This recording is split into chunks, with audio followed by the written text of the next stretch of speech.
Y vamos a empezar el día de hoy. Abra su Biblia en Hebreos capítulo 1.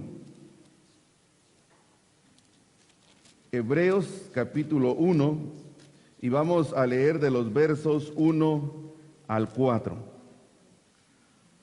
Dice la palabra de Dios: Dios, habiendo hablado muchas veces y de muchas maneras en otro tiempo a los padres por los profetas, en estos postreros días nos ha hablado por el Hijo, a quien constituyó heredero de todo, y por quien asimismo hizo el universo, el cual, siendo el resplandor de su gloria y la imagen misma de su sustancia, y quien sustenta todas las cosas con la palabra de su poder, habiendo efectuado la purificación de nuestros pecados por medio de sí mismo, se sentó a la diestra de la majestad en las alturas, hecho tanto superior a los ángeles, cuanto heredó más excelente nombre que ellos.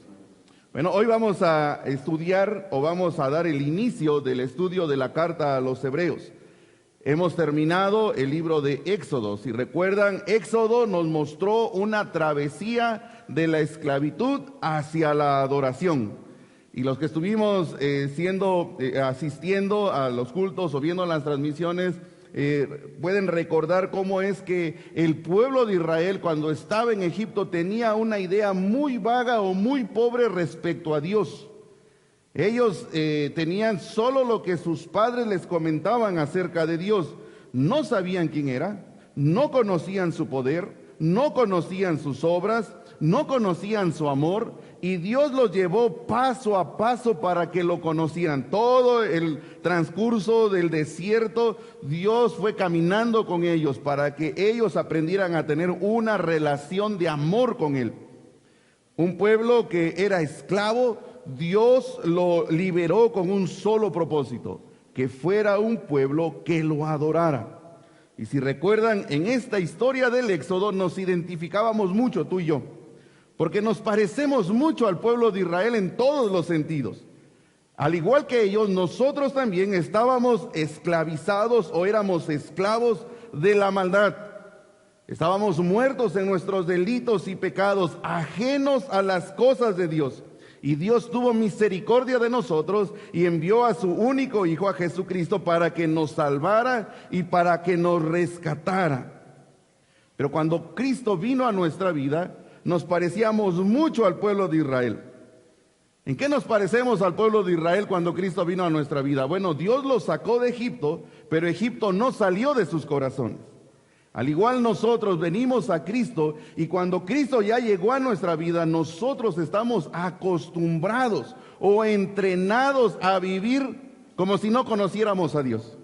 Así que Dios se toma este tiempo para enseñarnos, para que nosotros aprendamos a vivir como Él dice que vivamos. Así que Dios nos lleva en esta travesía para que aprendamos a conocerle, para que aprendamos a ver su poder, para que desaprendamos a hacer lo que estaba mal y aprendamos a adorarle y a darle la gloria con todos los actos de nuestra vida.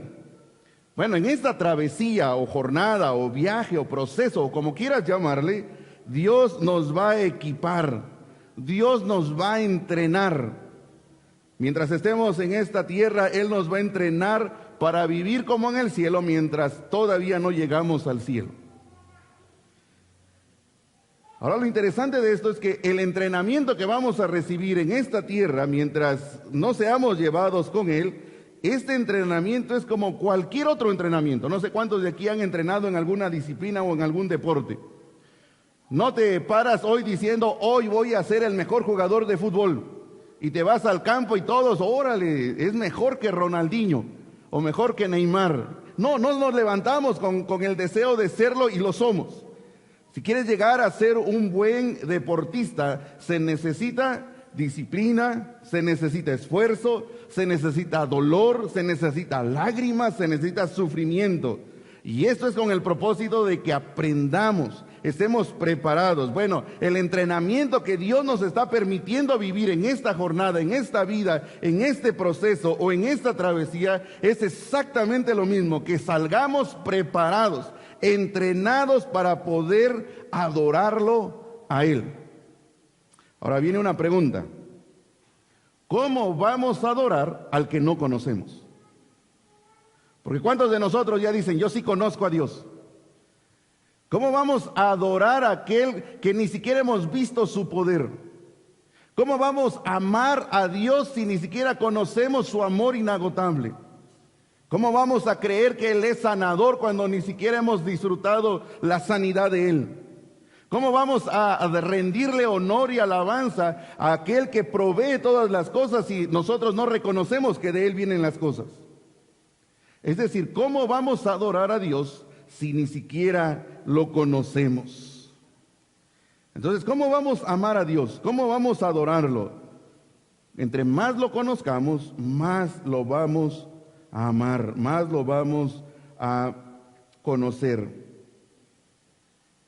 ¿Cómo podemos conocer a Dios? Lo conocemos en nuestro diario vivir, en nuestras luchas, en nuestras pruebas, en el sufrimiento. Una persona que ha sido sanada de una enfermedad incurable tiene un conocimiento más claro del amor de Dios que una persona que nunca ha sufrido una enfermedad incurable. Una persona que ha tenido conflictos duros en el matrimonio y que Dios restauró su matrimonio puede tener una comprensión más clara de cómo es la restauración que Dios da. Porque pudo ver el actuar, el poder de Dios en medio de su necesidad. Bueno, otra razón por la que Dios nos permite pasar en este entrenamiento es que Él va a separar el trigo de la cizaña, las ovejas de los cabritos, al escogido del fariseo religioso. Recordemos que el trigo y la cizaña son muy parecidos. Si tú ves la planta del trigo y ves la planta de la cizaña, son muy parecidos. Pero ¿cuál es la diferencia entre ellos dos? Es que el trigo produce semillas, produce granos. La cizaña no produce absolutamente nada, nada más estorba ahí en los plantíos. Así que este entrenamiento que Dios permite que los creyentes pasen es precisamente para separar, hacer la diferencia entre lo que produce y lo que no produce. De la misma manera con el escogido y el fariseo religioso, son muy parecidos.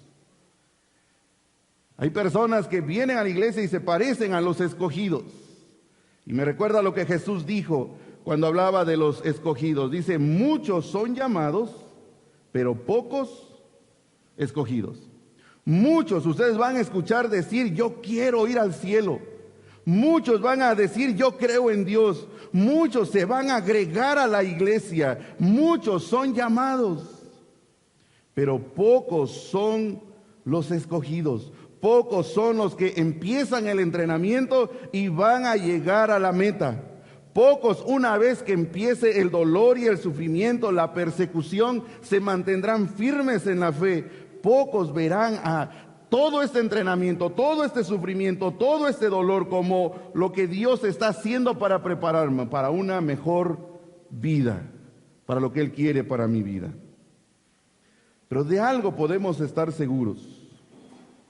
Es que los escogidos, pase lo que pase, venga lo que venga, se mantendrán firmes en Él. Pase lo que pase en sus vidas, se mantendrán firmes hasta el final porque Él los va a guardar. Esa es la promesa que tenemos de parte de Dios. Así que la carta a los hebreos, cuando tú leas toda la carta, te vas a dar cuenta que casi hasta el final dice que es una palabra de exhortación.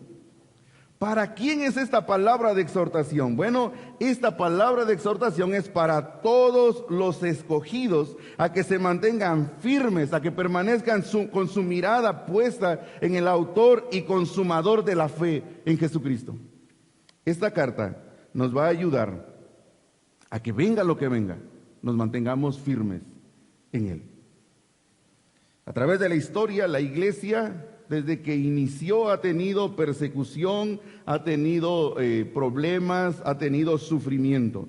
Y tú puedes leer en los libros de historia, hay un historiador llamado Flavio Josefo que él redactó o él escribió acerca de cuando Jerusalén fue destruida en el año 70 y cómo los cristianos fueron asesinados.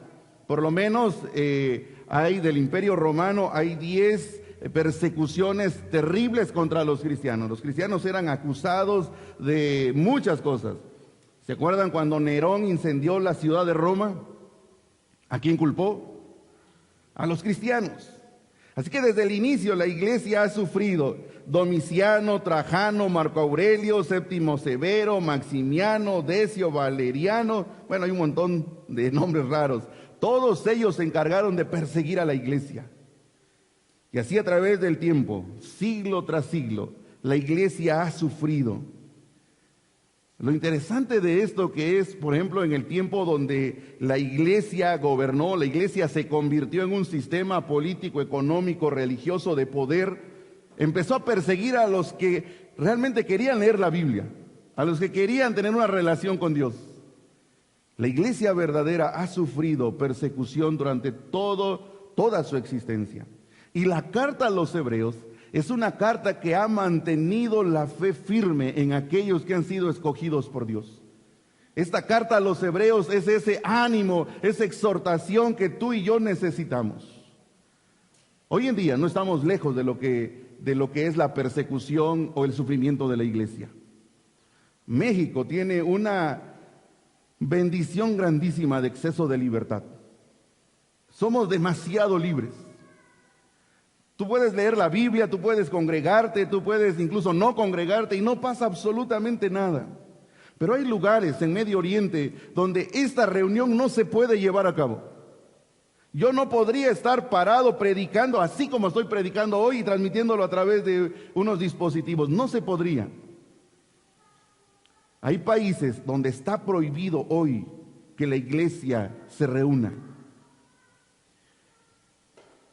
Pero aún con todo esto que nosotros vivimos con excesos de libertades, la iglesia también sufre.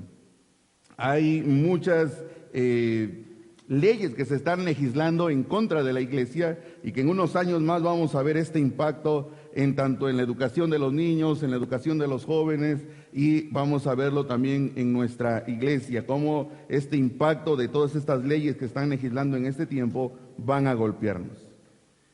¿Cuál es el punto? Que Hebreos es una carta que tú y yo necesitamos, porque van a suceder cosas en nuestra vida, que vamos a correr el riesgo de que nuestra fe se enfríe, de que nosotros digamos, no, yo creo que ya no voy a la iglesia, no, creo que yo ya no leo la Biblia, creo que yo voy a dejar de creer en esto. Tú y yo corremos el peligro de que nuestro corazón se enfríe. En los últimos estudios que se han hecho de los efectos de la pandemia en la iglesia, es que muchas personas, por causa de la pandemia, sus corazones se enfriaron. Dejaron de congregarse, dejaron de orar, dejaron de leer la Biblia, dejaron de buscar a Dios, dejaron de hacer lo que Dios espera que hagamos. Hoy muchas personas están durmiendo todavía a esta hora, porque es domingo. Hoy muchos están viendo películas en vez de estar unidos como iglesia para alabar a nuestro Dios. Hoy muchos prendieron el YouTube para ver si había empezado la transmisión y les gustó más un documental y se quedaron viendo el documental. Otros pensando en el Face, vamos a ver en el Face, y ahorita ya están revisando todo en el Face, menos están escuchando el culto que la iglesia está ofreciendo. Porque los corazones de muchos hoy se están enfriando. Por eso Dios permitió que la carta a los hebreos estuviera en su palabra escrita, para que nosotros nos animáramos unos a otros, para que no abandonemos la fe aun cuando estamos en situaciones difíciles. Así que es una palabra de ánimo para reenfocarnos en lo más importante. Así que quiero animarte que en estos meses que vamos a estar estudiando la carta a los hebreos, tomes la decisión de poder estudiar, aparte de lo que escuchamos aquí, en casa tú puedas leer esta carta y puedas hacer los ejercicios que vienen en la guía para que juntos descubramos qué tiene Dios para nosotros. Bueno, esto fue un panorama general de la carta a los hebreos. Quiero que entremos a la carta. Hebreos capítulo 1, 1 al 3, nos habla una declaración de todo lo que el autor va a desarrollar en toda la carta. Es decir, del 1 al 3 es el resumen de toda la carta. Obviamente, como es mucho, hoy nada más vamos a ver solo una parte. Vamos a ver la primera parte, solo el versículo 1. ¿De qué trata la carta a los Hebreos? Bueno, a diferencia de otras cartas, tú puedes ver que la carta, esto lo hace un poco complicada, porque no empieza como una carta. Todas las cartas empiezan con el autor, se presenta, escribe a los destinatarios y les dice las razones por las cuales se está escribiendo. Normalmente hay una salutación. En esta carta no hay eso. El autor entra directo al tema que va a tratar. Por eso muchos piensan que la carta a los Hebreos, más que una carta, es un sermón expositivo escrito, que el autor se los envió a las iglesias para que se animaran. Bueno, ¿cuál es esta declaración? ¿De qué trata Hebreos? Trata de demostrar que Jesucristo es la revelación completa de Dios y que Él es superior a todas las revelaciones parciales que habían sido dadas a través del tiempo. Bueno, si no entendió eso, lo vamos a estar estudiando todos estos meses, toda esa declaración, para que nos quede muy claro qué es lo que Dios quiere. ¿Y cómo empieza esta declaración? Esa es la primera parte de la declaración. Quiero que veas tu Biblia. Versículo 1. Dios habiendo hablado muchas veces. ¿Cómo empieza el autor la carta? Que Dios ha hablado. ¿Qué relevante tiene esto? ¿Qué de importante tiene esto?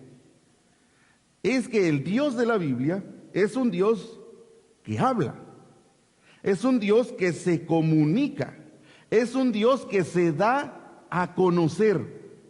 A diferencia de otras religiones, en las otras religiones el hombre tiene que descubrir a la divinidad. En el cristianismo, Dios, en la Biblia, Dios se da a conocer al hombre. Él no permanece en el anonimato, ni en la penumbra, en la oscuridad, sino que Él sale y dice, aquí estoy, conózcanme. Quiero que sepan quién soy yo. Él se revela, Él se da a conocer. De hecho, la palabra griega, la leo, de donde se traduce habló, quiere decir pronunciar palabras, dar a conocer, contar, decir, expresar. Entonces, ¿qué es lo que Dios hizo? Dios se dio a conocer.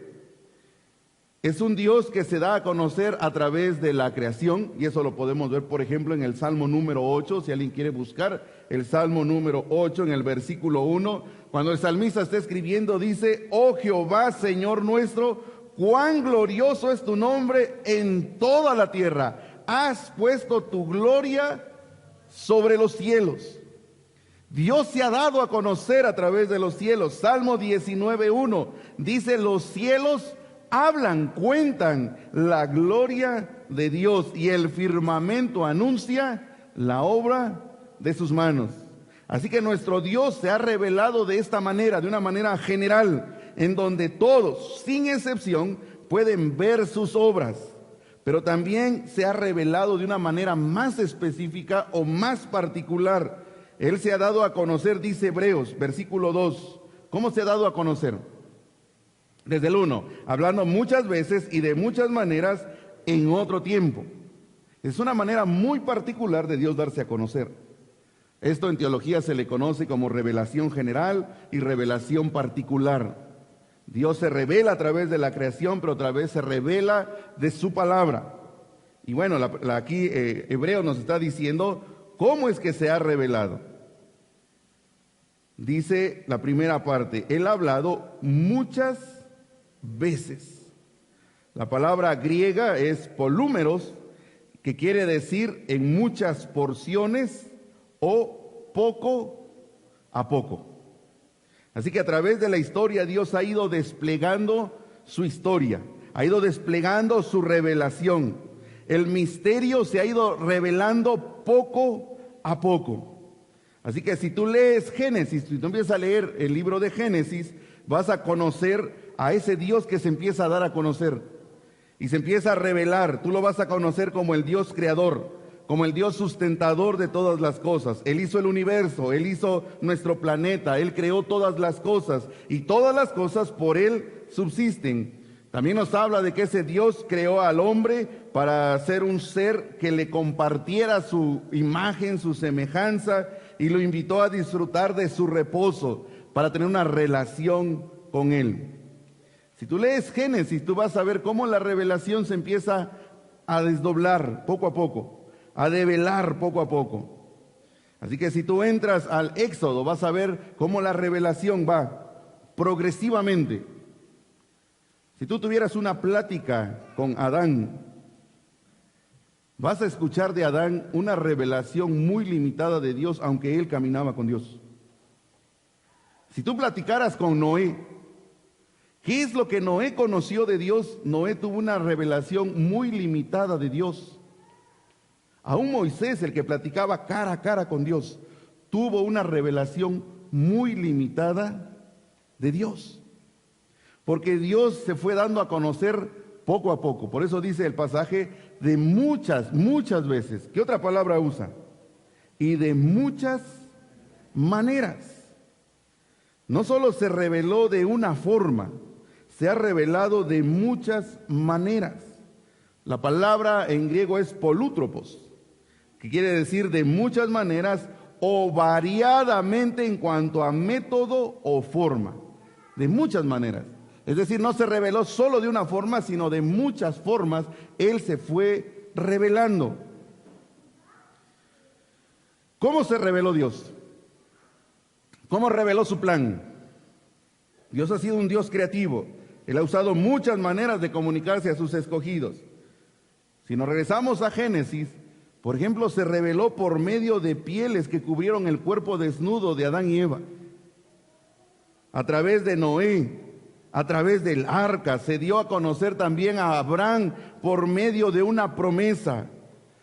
¿Se acuerdan cómo se dio a conocer cuando está Isaac ahí en el altar listo para ser asesinado por su padre?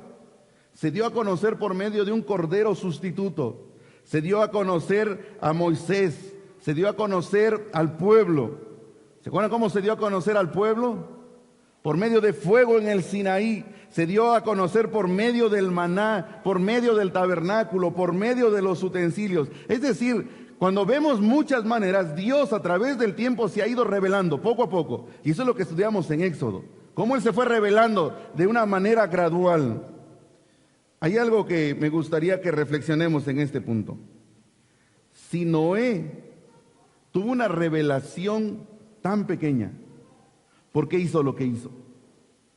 ¿Por qué si Abraham tuvo una pequeña parte de esa revelación, por qué dejó toda su casa, a su parentela, a su familia? ¿Por qué Noé más de 100 años se dedicó a estar construyendo un arca mientras todo el mundo lo trataba de loco? Si solamente conocía una partecita de la revelación de Dios. ¿Por qué Moisés regresó a Egipto exponiéndose a la muerte para sacar a su pueblo, si Dios le había dado una revelación tan pequeña, parcial de lo que él era y de lo que hacía? ¿Sabes? Hay algo que llama mucho la atención de este asunto. ¿Por qué estos hombres con tan poco estaban dispuestos a morir por la causa de Dios? Porque ellos con tan poquito estaban exponiéndose a la muerte. Es más, todos ellos creyeron, y esto lo vamos a estudiar en Hebreos, todos ellos murieron creyendo que con lo poco que se les había dado era suficiente. Ellos no tuvieron miedo.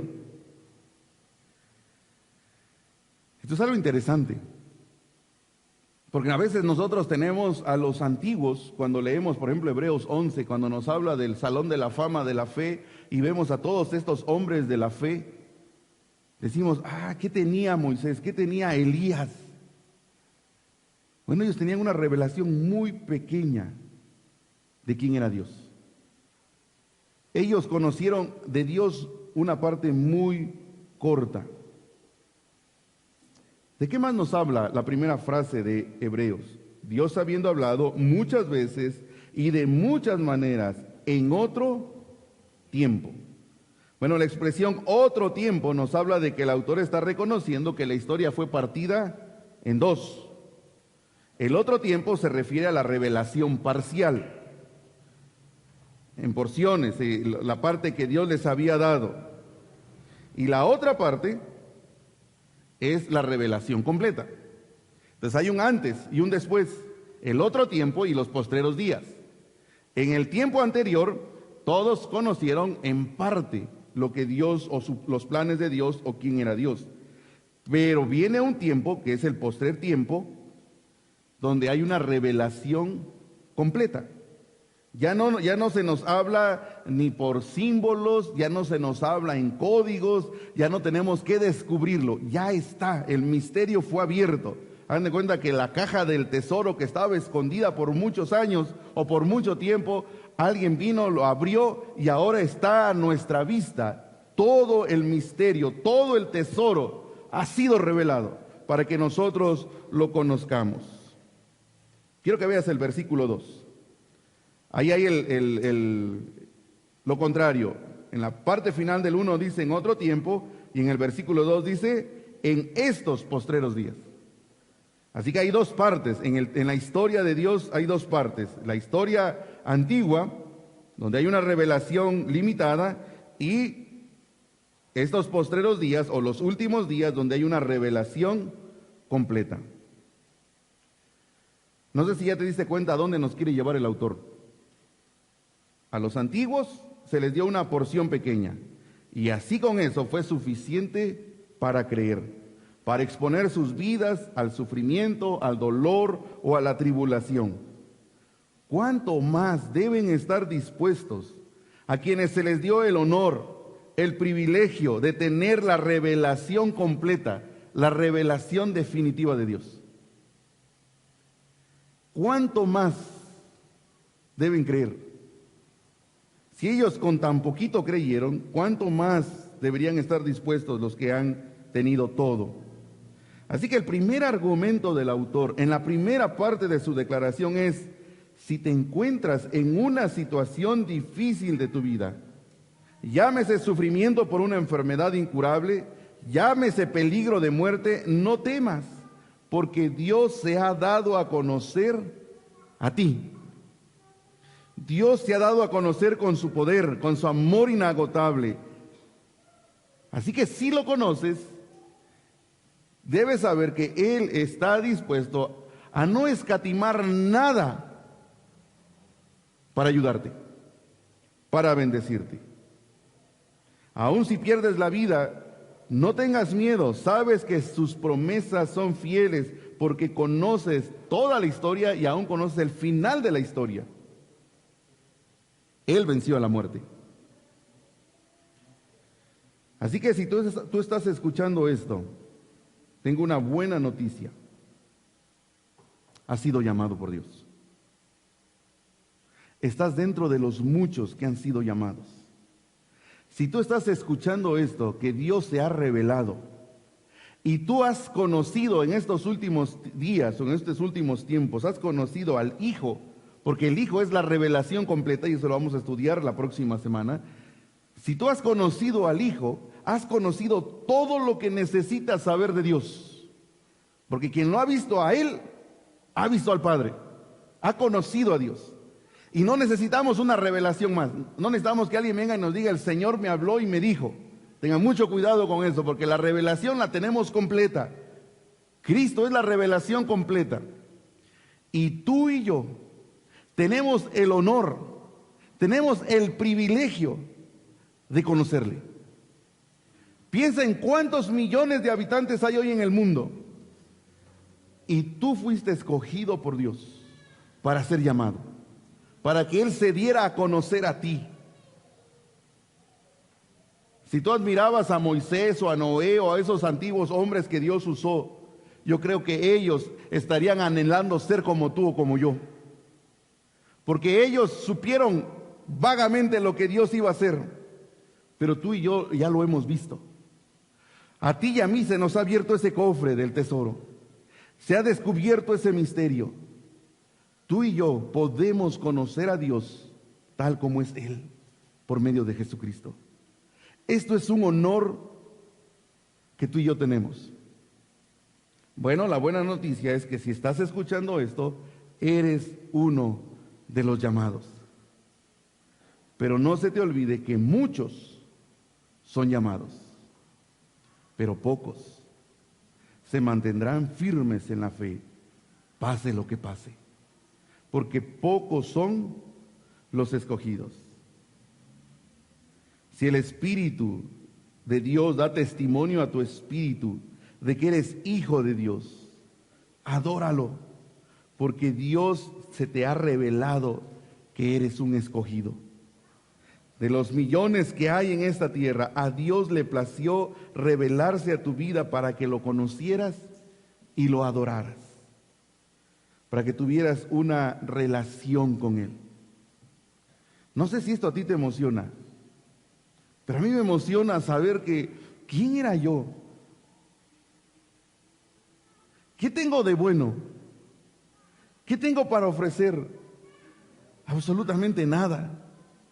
Si cuando hago un examen de mi vida, solo encuentro pura cosa que no sirve. Mis pensamientos, pura basura. Las intenciones de mi corazón lo que menos quieren es agradar a Dios. Y por eso creo que todos deberíamos llegar a la conclusión del apóstol Pablo. Realmente somos miserables en nuestra vida. Pero aún en esa miseria, Dios tuvo compasión de nosotros y Dios se nos reveló, se nos dio a conocer para que lo ames, para que lo sigas, para que lo adores. Esto es algo que los antiguos hubieran querido tener y tú y yo tenemos.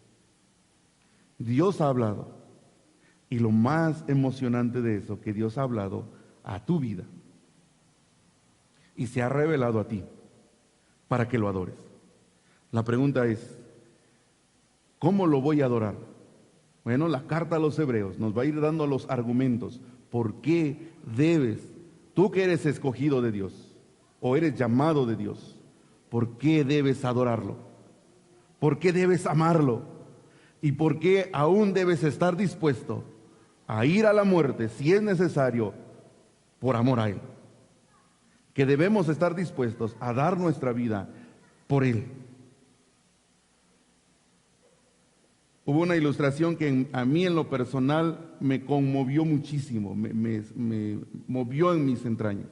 Y creo que se las he platicado en varias ocasiones. En las clases de teología bíblica que hemos estado llevando, el hermano Chip compartía con nosotros un posible escenario de nuestra vida o de lo que sucedió en la Rusia antigua, cuando el comunismo entró y acabó con todas las iglesias que había.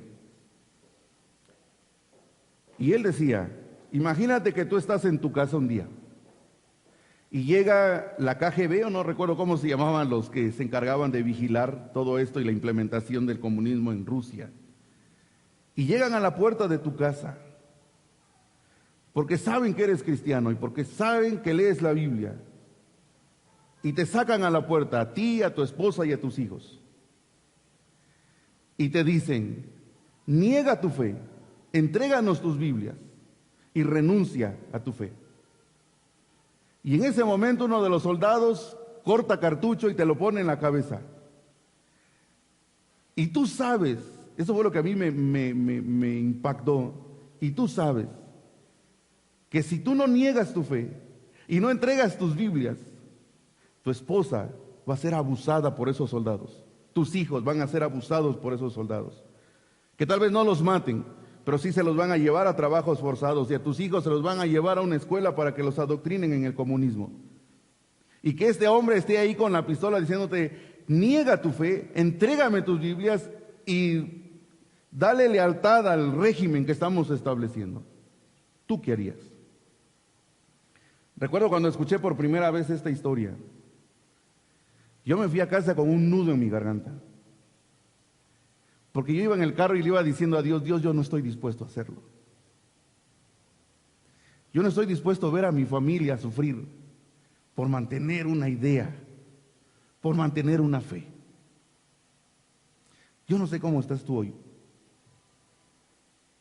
pero a mí me dolió muchísimo decir, a lo mejor ni siquiera te conozco, Señor, porque no estoy dispuesto a hacerlo. Pero sabes, cuando lees la historia, hubo hombres que lo hicieron. Hubo hombres que dijeron: dispara, no voy a dar marcha atrás, no voy a negar a Jesús, no voy a negar mi fe, porque ellos conocían a su Señor y a su Salvador. Ese es el propósito de la carta a los Hebreos, que tú y yo al final de nuestras vidas, en la situación que nos encontremos, estemos dispuestos a decir: jale el gatillo, yo estoy convencido de quién es mi Señor, yo estoy convencido de quién es mi Dios, y nadie me va a quitar de donde yo estoy y de lo que he creído, porque estoy convencido que soy un escogido de Él para su gloria, y que el Señor haga lo que tenga que hacer con nosotros, porque Él nos va a mantener firmes en la fe. Que Dios quiera que el estudio de esta carta fortalezca nuestra fe en Él, nos ayude a caminar en Él, nos ayude a vivir como lo que Él quiere que seamos, hijos de Él. Cierra tus ojos. Padre, gracias por el honor que nos diste. Gracias porque en este tiempo podemos llegar a conocerte tal cual eres, porque en Jesucristo tú nos has revelado todo acerca de ti. No hay nada oculto ya que no podamos conocer. Ayúdanos, Señor, a ser hombres y mujeres fieles a ti. Así que como tú te has revelado a nuestra vida, nosotros podamos ser firmes en esa fe, en ese amor hacia ti. No sabemos qué es lo que venga o qué nos permitas vivir como iglesia. Pero algo que sí queremos pedirte, Señor, es que como tú has sostenido a través del tiempo a tu iglesia verdadera, nos sostengas a nosotros. Que nos ayudes, que nos mantengas firmes. Que tu palabra produzca en nosotros vida, vida abundante, para que estemos listos para cuando sea necesario. Que estemos entrenados, fortalecidos por ti, para que podamos mostrar la gloria tuya a través de nuestra vida. Que tu reino se siga extendiendo en Oaxaca, en nuestras familias, porque somos hombres y mujeres de fe, dando honor a aquel que nos escogió. Ayúdanos, Padre, que este tiempo de tu palabra sea un tiempo, Señor, de regocijo, de alimento, de fortaleza para nuestras vidas. Que en medio de esto que estamos viviendo de la pandemia, Señor, tu palabra produzca en nosotros ánimo, gozo, fortaleza y fe. Y gracias, Dios, porque estás con nosotros. Gracias por esta reunión, gracias por mis hermanos, gracias a Dios también por los que están conectados. Bendice, Señor, a cada uno. Y ahora, mis amados hermanos, que la gracia de nuestro Señor Jesucristo, el amor de Dios el Padre y la comunión del Espíritu Santo sea con cada uno de nosotros desde ahora y hasta la eternidad. Amén. Amén. Dios les bendiga. Gracias por acompañarnos. A los que están en casa.